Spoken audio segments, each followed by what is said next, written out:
راہب سے پلٹنا وہی حال ہے جیسے ابلیس کا ہوا. اس لیے ابلیس کا جو سورہ نحل میں بیان کیا گیا وہ یہ کیا گیا راندِ درگاہ کر دیا گیا رب العالمین نے. رب العالمین نے کہا تم ہماری نہیں سنو گے، آج کے بعد پھر پلٹ کر نہ آنا ہے. تمام راستے بند کر دیے گئے، آسمانوں پہ تمام وہ راستے بند کر دیے گئے جہاں سے شیطان کی امت داخل ہوتی تھی آسمانوں پہ، اور شدید عذاب کے ذکر کیا گیا ان کے لیے، شدید عذاب. تو یہ بڑی دلچسپ باتیں ہیں ہمارے لیے اور آپ کے لیے، بڑی دلچسپ باتیں ہیں کہ ہم پلٹ نہیں سکتے.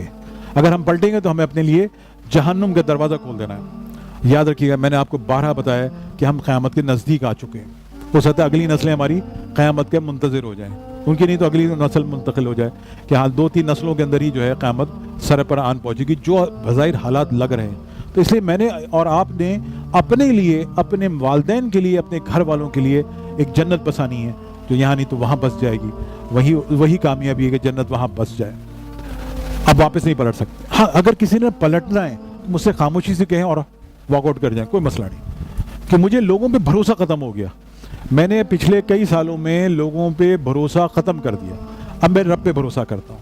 مجھے کوئی فکر نہیں کون آ رہا ہے کون جا رہا ہے، کیونکہ میرا پروگرام نہیں ہے. میرا یہ ایمان ہے کہ یہ پروجیکٹ جو ہے یہ بنیادی طور پہ میرا نہیں ہے، میرے بس سے باہر ہے. نہ میرے پاس اسباب ہیں. میں 5 سال انتظار کرتا رہا ہوں، 6 سال میں نے انتظار کیے ہیں ان اسباب کو دیکھنے کے لیے. آج بہت سارے ساتھی یہاں جمع ہیں جو اسباب کو دیکھ رہے ہیں، پہلے اسباب کو بھی نہیں تھے. یاد رکھیے گا، قرآن آپ نے اسلامیات کی کتابیں ہوں یا تاریخ اسلام کی کتابیں ہوں، سب سے پہلے یہ آپ نے سیکھا کہ عمر آئے، ابو بکر صدیق جب آئے اللہ کے رسول کی ذات مبارکہ کے مجلس میں، آ کے کہا یا رسول اللہ میں گھر سے سارا سامان لے کر آیا ہوں، میں جان و مال کے ساتھ حاضر ہو گیا ہوں. تو میری سمجھ میں آتی جان و مال کے ساتھ کیوں حاضر ہو جاتے ہیں یہ لوگ. اب مجھے سمجھ میں آیا کہ جان و مال کیا ہوتی ہے. جب کوئی بہت بڑا مشن ہوتا ہے نا، بہت بڑا مشن، عظیم الشان مشن، اللہ کا وہ مشن جس کے لیے وہ کھولتا ہے کہ میں انقلاب لا رہا ہوں عرب کے اندر، اور انقلاب لانے کے لیے اسباب تو ہے ہی نہیں.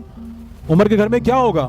آپ کے خیال میں عمر کے گھر میں بہت بڑا کوئی خزانے ہوں گے؟ آپ خیال ابو بکر صدیق رضی اللہ عنہ کے خزانے بھرے ہوئے ہوں گے گھروں میں؟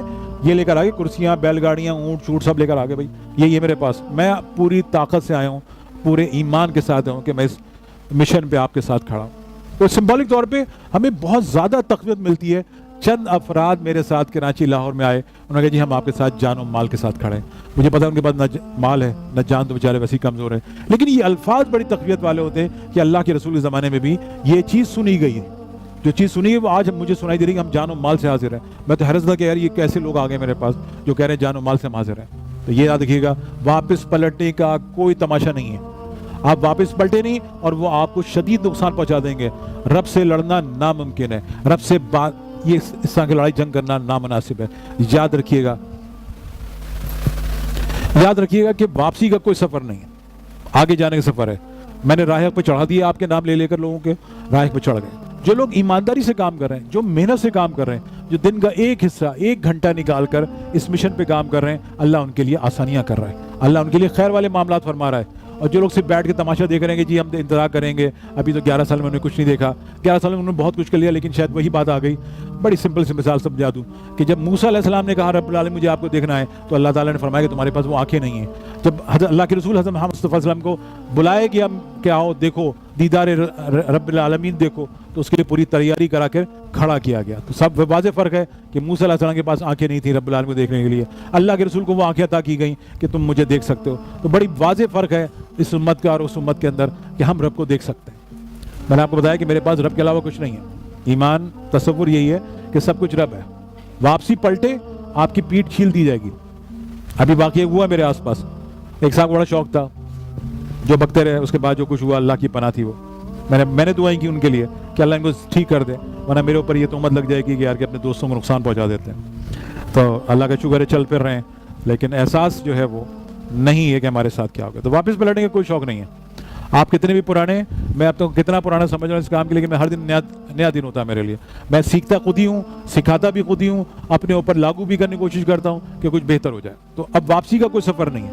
اگر آپ نے آج واپس جانا ہے تو آپ آج چلے جائے گا، زیادہ بہتر ہے.